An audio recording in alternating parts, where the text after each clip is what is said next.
अस्सलाम वालेकुम। एक बड़ा अहम टॉपिक है आजकल बहुत ज़्यादा है, जैसे एंजाइटी, खौफ या डर, इस किस्म के बेशुमार नाम दिए जाते हैं। तो हमने अक्सर सुना है कि जब मैदा ख़राब हो तो ये प्रॉब्लम ज़्यादा हो जाते हैं। तो आज इस पे ज़रा बात करते हैं कि मैदे का और एंजाइटी का या फ़ियर का क्या ताल्लुक है। देखिए, मैदा एक बड़ा बेसिक हमारी जो एलिमेंट्री कैनाल है या हमारा डाइजेस्टिव सिस्टम है, इसका सबसे अहम आर्गन जो है वो आपका स्टमक है, मैदा। इसके मुख्तलिफ सेल हैं, जिसमें आपका पेरियटल है, चीफ सेल हैं, डी सेल हैं, जी सेल हैं, और इसी तरह इसके एक सेल है ईसीएल, और इसका एक सेल है जी ईसी, जो इंटेरोक्रोमाफिन सेल। इंटेरोक्रोमाफिन सेल का मतलब ये है कि ये आपकी सेरोटोनिन प्रोड्यूस करता है। सेरोटोनिन वो केमिकल है जो आपके मूड को रिलैक्स करता है, जो आपके स्ट्रेस को मैनेज करता है। लिहाजा जिस वक्त आपका स्टमक डिस्टर्ब हो तो इसी इंटेरोक्रोमाफिन सेल वो डिस्टर्ब हो जाता है और आपकी जो सेरोटोनिन है उसकी प्रोडक्शन कम हो जाती है या ख़त्म हो जाती है। तो उसके बाद फिर ये एक साइकिल चलता है आपका एंजाइटी का, फियर का, खौफ का, या जो डिप्रेशन का, जो इसको मर्जी नाम दे दें। लिहाजा जब कभी किसी को ये मसाइल हों तो सबसे पहले अपनी डाइट पे फोकस करें। आपकी डाइट बेहतर होनी चाहिए, आपकी खुराक बहुत मुनासिब होनी चाहिए। आप अपने किसी अच्छे डॉक्टर से मिलें और आपको मैदे के बारे में कोई भी इशू हो तो उसके साथ कंसल्ट करें और उसको बाकायदा ट्रीटमेंट करवाएं, और उसके बाद ये एंजाइटी की तरफ जाएं।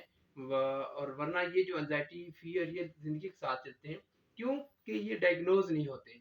वहम, खौफ, वसवसे, इस तरह की प्रॉब्लम आ जाती हैं या इस तरह की बातें होना शुरू हो जाती हैं, और पेशेंट सारी ज़िंदगी परेशान ही रहता है और उसे समझ नहीं आती कि मुझे है क्या। लिहाजा सबसे जो अहम चीज़ है, आपका मैदा, आपका डाइजेस्टिव सिस्टम ठीक होना चाहिए, और उसमें ये एहतियात करें। देखें, एक कुदरत का निज़ाम है, अगर आप कानून कुदरत को फॉलो करेंगे तो शायद बहुत सारी चीज़ों से बच जाएंगे। इसमें सबसे अहम जो चीज़ है आपकी स्लीप, नींद है। आप नींद कितनी लेते हैं, नींद प्रॉपर लेते हैं और इन टाइम लेते हैं। देखिए, जब हम नींद का अल्लाह ने एक निज़ाम ऐसा बनाया है कि जो मगरिब के बाद सनसेट, जब सूर्य गुरूब होता है उसके बाद एक केमिकल जो मेलाटोनिन कहते हैं जिसको, वो एक्टिव हो जाता है और वो ऑटो रिपेयर करता है। और इसका जो सबसे पीक टाइम है वो 9 या 10 बजे तक स्टार्ट हो जाता है। अगर आप कानून कुदरत को फॉलो करते हैं और टाइम पे सो जाते हैं, सुबह टाइम पे जागते हैं, आपकी बॉडी के अंदर जितनी तोड़ फोड़ हुई होती है वो ऑटो रिपेयर हो जाती है, और वो सुबह दूसरे दिन के लिए बॉडी फिर तैयार हो जाती है। जिस वक्त हम इस चीज़ को फॉलो नहीं करते तो होता यूं है कि वो जितनी टूट फूट हुई होती है वो टूट फूट दूसरे दिन और ज़्यादा हो जाती है, और आहिस्ता आहिस्ता आहिस्ता एक डिसऑर्डर बन जाते हैं। तो सबसे पहले तो आप अपनी नींद को सही करें। फिर दूसरा ये है कि खाने में क्या खाएं, कब खाएं और कितना खाएं। इसका इन्हिसार तो हर बंदे के अपने इंडिविजुअल होता है, लेकिन खाना उस टाइम खाना चाहिए जिस वक्त भूख हो। और खाना क्या चाहिए, देखिए, सबसे ज़्यादा कोशिश करें कि ऑर्गेनिक ऑर्गेनिक वो चीज़ें होती हैं जो आप कच्ची सब्जियां या फ्रूट की शक्ल में खाते हैं। आप अगर उस तरह परहेज नहीं कर सकते तो खाना खाने से पहले 10 मिनट पहले आप सैलेड या सलाद, जो भी सीजनल सब्जी सब्जी है, उसको आप सलाद के तौर पे लें।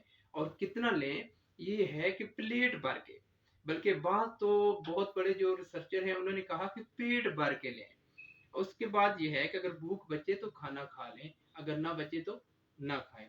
अगर आप इस तरह करेंगे तो आपका डाइजेस्टिव सिस्टम बहुत बेहतर हो जाएगा, और आपके बहुत सारे डिसऑर्डर इंशाल्लाह होने से पहले ही वो कवर हो जाएंगे। अस्सलाम वालेकुम।